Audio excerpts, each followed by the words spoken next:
So good evening again. Do appreciate the chance to speak to you this evening. And we are going to be in the book of Genesis. Like I said, we're going to be in chapter 11. Going to be looking at verses 10 through 32 down through the end of the chapter. And what we'll be looking at is we're going to be looking at basically the lineage of Shem, from Shem to Abram.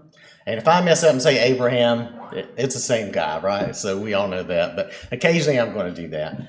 But yeah, more lineage. I know it doesn't sound very exciting, but I actually had some help with something here that I wasn't expecting, but it's pretty cool. And I think this makes at least this first little part of it a little more interesting. I have this little chart here that actually Pat shared with me. It's based on the lifespans of these folks we read about in Genesis. Can you see those okay? I don't know if they're huge, but it starts with Adam at the top, and then it comes down to all the way down to Abraham at the bottom. So some of these people, of course, we've already talked about and studied about, but then actually really, I think if I remember correctly, in chapter 10, we even have already come down to Abram in Shem's lineage, but we're going back through this for a reason. There's a purpose to this. And I just thought there were some interesting things to note on this chart as well. If you think about the effects that your grandparents, maybe your great-grandparents, if you were blessed to know them, might have had on you in your life, just maybe being able to speak to your grandparents and listen to them and hear some of the things they've gone through and different things. That's the kind of thing I want us to kind of think about here. And that may sound odd at first, but I think it'll make sense. If you'll notice, Adam in his lifetime could have known everybody down to Noah. Now, not Noah. Noah just missed, am I right? Or no, no. I think Noah just missed knowing Adam and Enoch. He was just a tad too late. But Adam could have known and interacted with all these people up to Noah. Remember, there's a very small amount of people on the earth too. So it's quite probable. It's not necessarily stated that happened, but definitely he interacted with his son, probably his grandson. But he lived so long and they had such long lives, all these people could have known and interacted with each other. So, like I said, Noah just missed being able to know Adam and Enoch, but Noah's dad, Lamech, would have known all those people, or could have known all those people back to Adam, and could have interacted with them. So again, the population was much smaller. Remember too that they were all really staying fairly close together until the incident we just looked at, the Tower of Babel, which that kind of changed that. But up until then, when you come down to Peleg, do you see Peleg down here? He's down here towards the bottom, right below that red F. And that's when the Tower of Babel occurred, and that's when everybody was divided. And his name means division, if you remember, and if you don't, that's okay. I'll tell you again. So anyway, when we look at this, Shem could have known Methuselah, but probably did not know any of those earlier men. But he could have known Methuselah, Shem being Noah's son, and he's the one we're going to be looking at. But if we look at Shem's line after the flood, and here I zoomed in on this bottom part to try to make it a little better. So I hope that's a little better for you. So Noah and Shem could have known and interacted with everybody on this chart, down to Abram. Could have. I'm not saying they did, but I'm saying the population was small. Depending on where they were at the time, they could have known each other at least somewhat.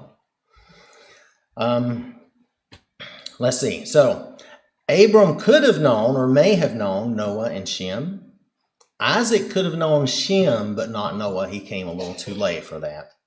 And matter of fact, he would have missed out on possibly some of these other folks too. But just that I was thinking, just think of all the experience that we lose because our lifespans are so much shorter. They had these long lifespans. They were able to know generations of their family, just huge generations, right? Because these are all family. Remember, this is the line from Adam down to Abram. This is family. That's their family. But our lifespans are so short, we're lucky to know our great-grandparents, and like I never knew any of mine. All I knew was 3 of my grandparents, which actually 3 out of 4 is not bad because some people don't even know that many. I mean, that's the way this life is. It's short. And you'll notice here, did I mention this here? You'll notice here too, starting with Shem on down. Shem is the blue one that says 600 and on down. You'll see that their lives are significantly shorter after the flood. This goes with, let me see if I can say this right. It goes with the idea or the theory that the earth changed significantly and perhaps impacted people's lifespan. Now, also, there's the fact that the curse is in play and God has said that our lives would be shorter. So let's not take that out of the equation. But I'm just saying that it could go along with that theory. It does not prove that theory in any way, but it could be a part of proof of that the earth went through such a significant change that's part of how our lifespans were shortened. Again, doesn't prove it, but it's just a thought. Now, also in the middle of the chart, remember Peleg, the division that we mentioned? He was named for that dividing there at the Tower of Babel.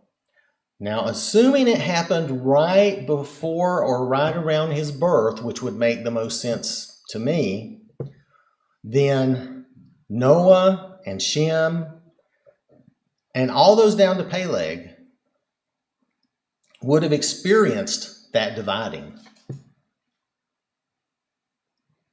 Even if all they saw was God scattering some people away, which I'm assuming he used his divine power to kind of what we would think of as teleport people to places. I'm just going to assume that.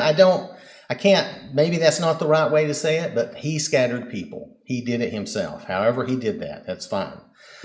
But the only thing I'm familiar with, the only way I know to communicate that is like to say teleport, but there may be other ways.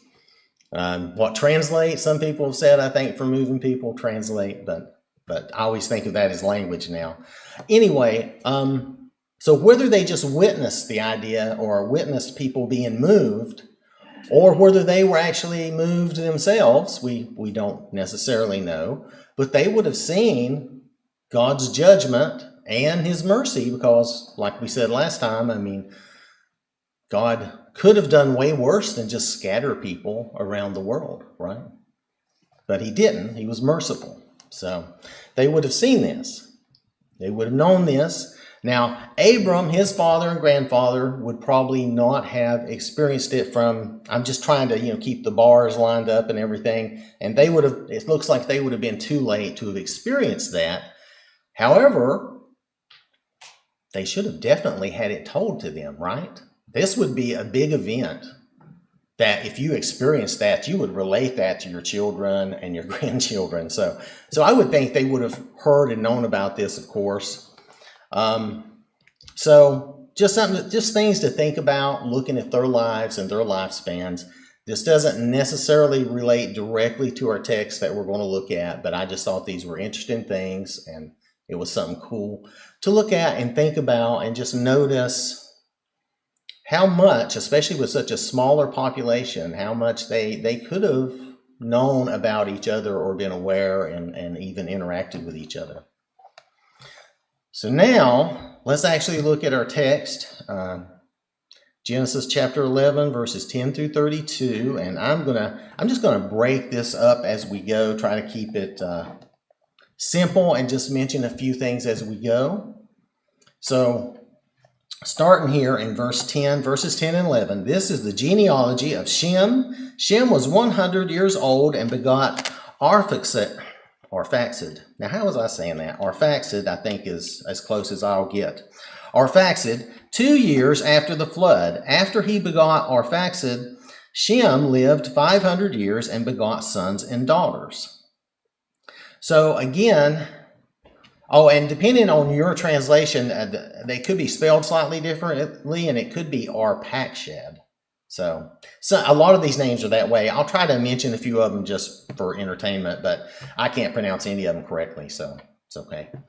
But again, notice here we're just told the first son's name, just like in the genealogies we've read before. But Shem, from what we see here, he had other sons and daughters. He probably had a lot of children. He had a long life. He had 600 years. Now, Arphaxad doesn't appear to have any special meaning. I looked that name up, couldn't find any special meaning for that. If we look at our next couple of verses, though, I do want us to notice that God remembers him and puts him in this account. He remembers him and mentions him, even if he doesn't mention anything that he ever accomplished other than having his son. And in these verses, Arphaxad lived 35 years and begot Selah. After he begot Selah, Arphaxad lived 403 years and begot sons and daughters.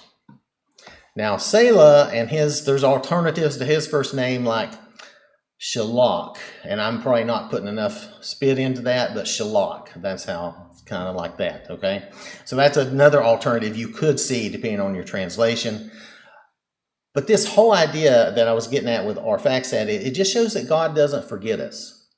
Even if we think we're a minor character, a minor player in God's life here and his ministry that he gives us, even if we think we're not important, God doesn't forget about us. He remembers us.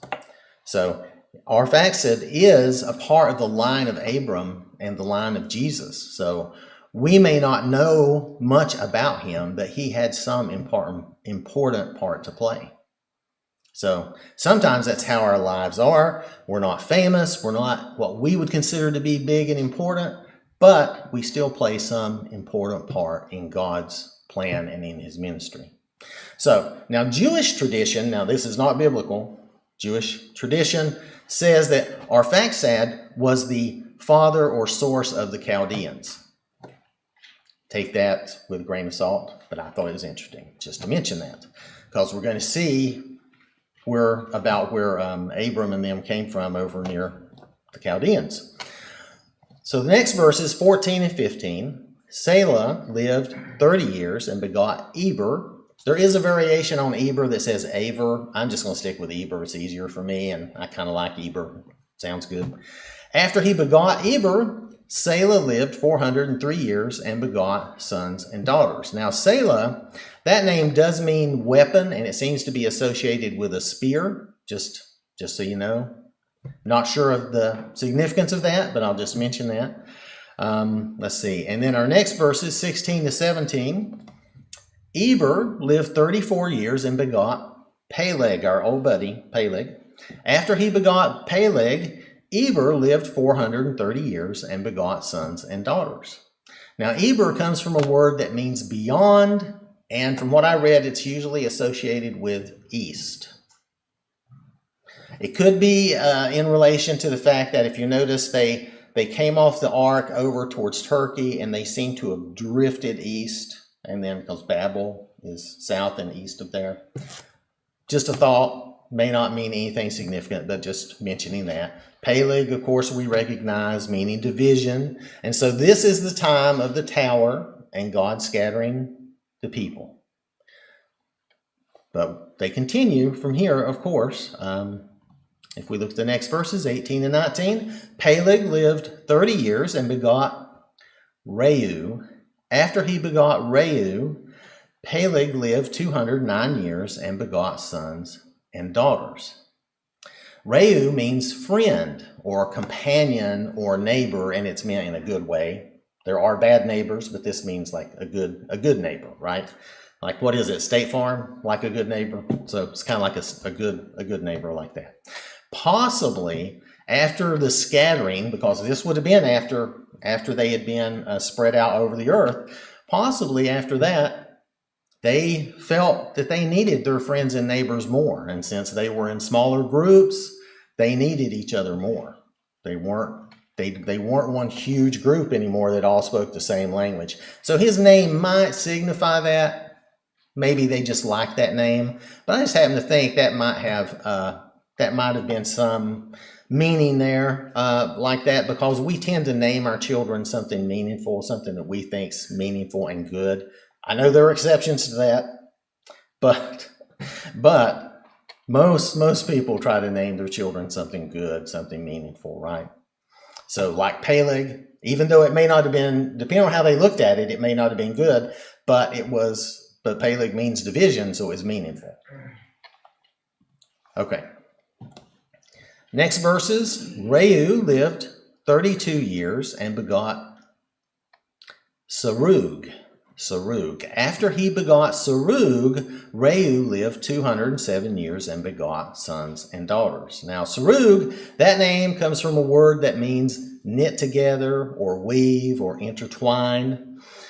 That might make you think of community, of working together with others, and that may have been what they were thinking of, kind of like Reu is friend and companion and neighbor, and here like a community. Just thinking maybe that was the kind of the way they were going with that.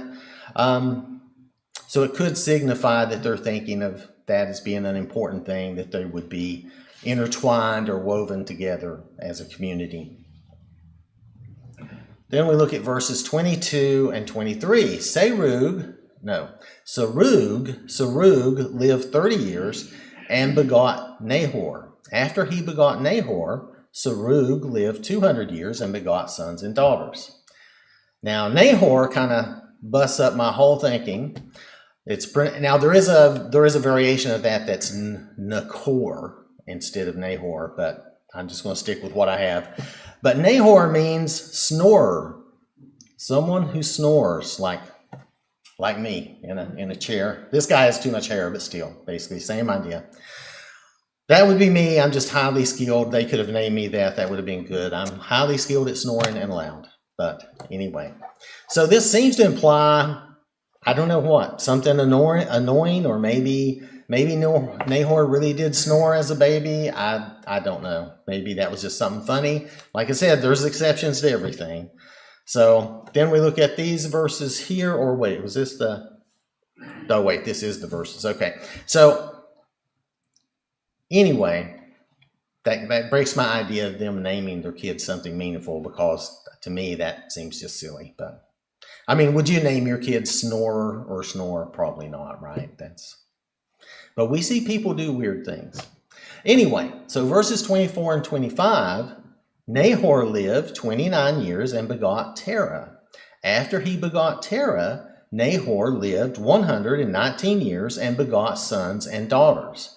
There is another version of Terah that is Terach, something like that, and it probably has a bit more spit to it.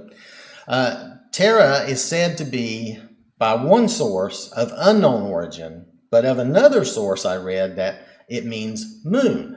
And the idea was that he and his family worshiped some moon god, some moon idol. The Bible doesn't say that exactly, and I think this is the only time we're going to leave Genesis. If you are following, if you want to turn to Joshua chapter 24, verse 2, I believe this is our only verse out of here. So Joshua 24, verse 2, and of course, Joshua is gathering the tribes to Shechem and talking to them here. And Joshua said to all the people, "Thus says the Lord God of Israel, your fathers, including Terah, the father of Abraham and the father of Nahor, dwelt on the other side of the river in old times, and they served other gods." So the point here to notice is that last thing that Joshua says, they served other gods. They served idols. Now, we're not told which idols, but they did serve idols. It's something to be aware of, and something we'll think about again here in a few minutes. We go back to Genesis chapter 11, and we look at verse 26 here. If we go back there, we'll see that Terah lived 70 years and begot Abram, Nahor, and Haran. Now, Abram means High Father or Exalted Father, which is a good name for him, right? And then, of course, we have Nahor the Snorer. And I think it's funny that Terah named one of his sons the Snorer after his dad, but that's his choice, right? And then we have Haran. Haran means mountaineer, or we might say mountain man, that type of thing. Someone, dealing with the mountain. But these are the three sons at the end of this lineage that we're looking at here. Now, the next verses might seem a little bit redundant, but actually they're providing us a little more information, a few events of what's happening with the family. Genesis 11, verses 27 and 28. This is the genealogy of Terah. Terah begot Abram, Nahor, and Haran. Haran begot Lot. And Haran died before his father Terah in his native land in Ur of the Chaldeans. So first we see that Lot was born to Abram's brother. So Lot is Abram's nephew, which I think probably everybody knew that, but nonetheless. From what we see moving forward, Abram becomes kind of a figure father for Lot, and he watches over him. He has Lot with him until they both grow too large and they have to separate, if you remember that. And then he rescues Lot at one point in time when Lot is in trouble. And while it's not explicitly stated, Abram, like I said, seems to watch over him because he's his brother's son and his brother has died. So if we look here, this is a map that I borrowed. You can see Ur is down in that bottom right-hand corner near that number 1. Ur is down there. And that's where they were. And that is close to what I remember from other maps. If it's not in the land of the Chaldeans, it's very close, because I seem to remember the Chaldeans being in that general area to the east of Babylon there and stuff. So that's just what I remember from other maps. But this is supposed to, now there was... That's right. Now, there was some debate that maybe it could be in a little different location than this, but I didn't see, I don't know if it would make that much difference if it was a little further north over the river for us. So I don't think that would make much difference. So there's that. Then if we look at verses 29 and 30, then Abram and Nahor took wives. The name of Abram's wife was Sarah. Now, some people say Sarai. I'm just going to stick with Sarah. That's just easier for me. And the name of Nahor's wife, Milcah, the daughter of Haran, the father of Milcah and the father of Iscah. But Sarah was barren. She had no child. Now, you might remember that Rebekah will come from Nahor and Milcah. She is Isaac's cousin. At this point, there's nothing wrong with that. The Lord eliminates that type of thing hundreds of years later in the law, but that's significantly later. Also notice that we're being told Sarah is unable to have children at this point. And as you know, that's a big part of what we're going to be studying and reading about in Abraham and Sarah's life to come in the next chapters. So that's going to play a big part of that. And I will just mention that, back then, it would not have been uncommon if a woman couldn't bear children for a man to dump that woman, to divorce that woman. Now, that sounds harsh. I'm just stating the way a lot of people did. However, you'll notice that Abraham stayed with her. He stayed with her all the way up. They had Isaac around 90. I forget exactly, but I think it's around 90, and we'll see that again when we get there. So he stayed with her regardless. So I just thought I would mention that. So, verse 31, and Terah took his son Abram and his grandson Lot, the son of Haran, and his daughter-in-law Sarah, his son Abram's wife, and they went out with them from Ur of the Chaldeans to go to the land of Canaan, and they came to Haran and dwelt there. Now we see them move from down there in the bottom right, and they slide up. If you notice, they slide up to Haran up there at the number 2.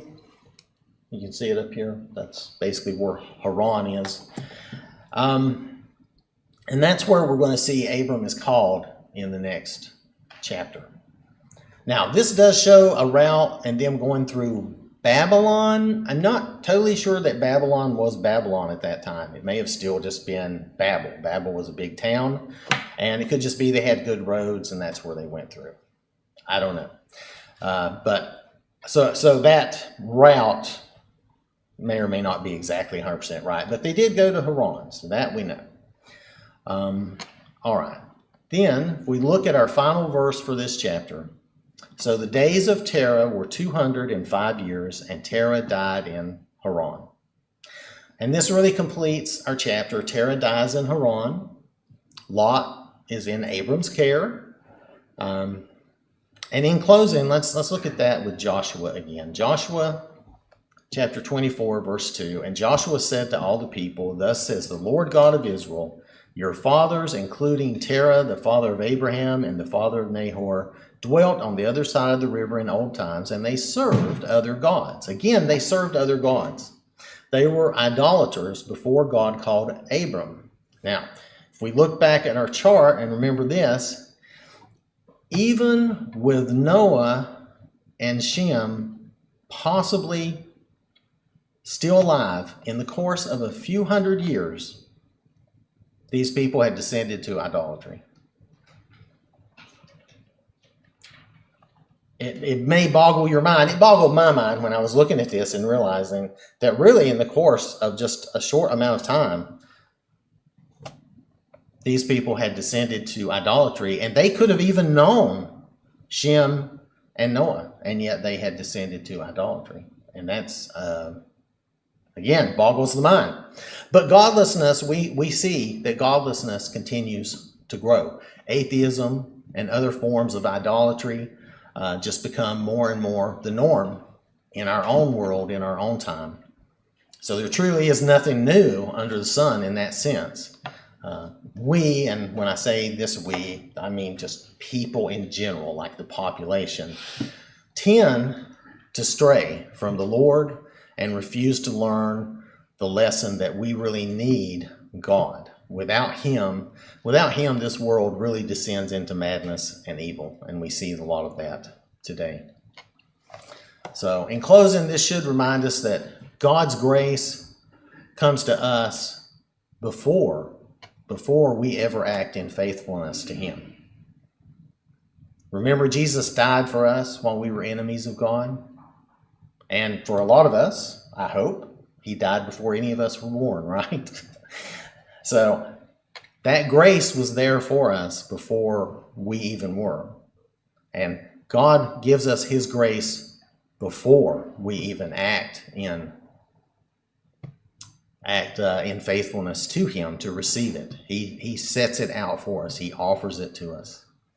So that grace always comes first, and we should thank the Lord for that, because without his grace and mercy, none of us would be here if he had not offered that to us. And this evening, if anyone here were to have a need for the prayers of the saints, or if anyone here, I think everyone here is a Christian, has been baptized, but if anyone needed to be baptized, felt for some reason that they needed that, I know Kim wanted to be sure, and she was baptized again. And if anyone were to have that feeling and want that reassurance, that would be perfectly fine. There's nothing wrong with that, and we would be willing to help you with that. Just if you need anything, just come forward and let us know as we stand and sing.